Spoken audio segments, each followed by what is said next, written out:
Now that he had delivered his speech, he felt that the speeches of the others in the hall were both unnecessary and inferior. His eyes wandered about the hall. He looked at the speaker on the platform. He kept gazing at Professor Brown's pink face. Here he is, Chandran thought, pretending to press the bell and listen to the speeches, but really his thoughts are at the tennis court and the card table in the English club. He is here not out of love for us, but merely to keep up appearances. All Europeans are like this. They will take their 1,000 or more a month, but won't do the slightest service to Indians with a sincere heart. They must be paid this heavy amount for spending their time in the English club. Why should not these fellows admit Indians to their clubs? Sheer color arrogance. If ever I get into power, I shall see that Englishmen attend clubs along with Indians and are not so exclusive. Why not give the poor devils, so far away from their home, a chance to club together at least for a few hours at the end of a day's work? Anyway, who invited them here? Into this solo discussed Professor Brown's voice impinged, members from the House having expressed their views, and the prime opposer having summed up. I call upon Mr. Chandran to speak before putting the proposition to the vote.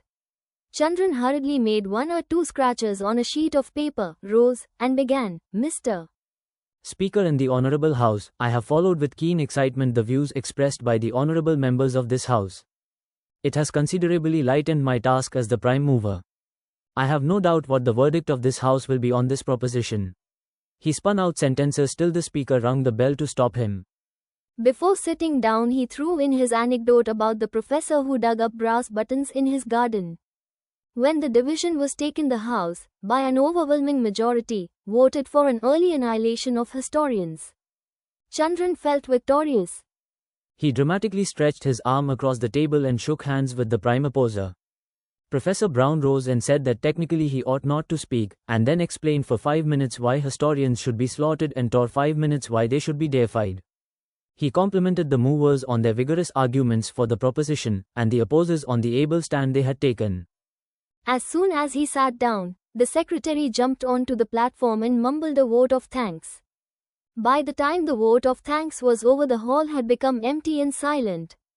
Chandran lingered in the doorway as the lights were dimmed, and the secretary, in a very exhausted condition, supervised the removal of the paperweights and tablecloth to the storeroom. You are coming my way? Chandran asked. Yes, well, the meeting is over, said the secretary as they descended the union steps. Chandran hoped that the secretary would tell him something about his speech. But the secretary was busy with his own thoughts. I am sorry I ever took up this business, he said. Hardly any time is left over for my studies. We are already in the middle of August, and I don't know what political philosophy is. Chandran was not interested in the travails of a secretary. He wanted him to say something about his own speech in the debate. So he said, nobody invited you to become the secretary. You forget that you begged, borrowed, and stole votes at the union elections. I agree with you, the secretary said. But what is to be done about it now? Resign, said Chandran.